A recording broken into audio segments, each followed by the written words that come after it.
बिस्मिल्लाहिर्रहमानिर्रहीम। एक शख्स मौलाए कायनात अली इब्न अबी तालिब अलैहिस्सलाम के पास तशरीफ़ लाया और कहा,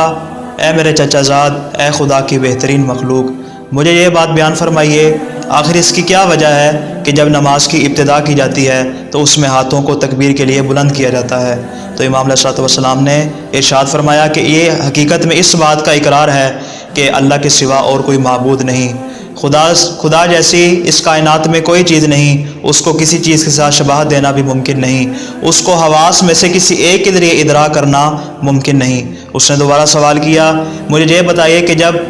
अपने सर को रुकू में झुकाया जाता है तो गर्दन को क्यों कर सीधा रखा जाता है, आखिर इसकी क्या वजह है। तो इमाम अलैहिस्सलाम ने इरशाद फरमाया, ये हकीकत में इस बात का इकरार है कि बारइलाहा मैं तेरी बारगाह में अपनी गर्दन को झुका रहा हूँ, चाहे तेरी राह में मेरी गर्दन को काट ही क्यों ना दिया जाए।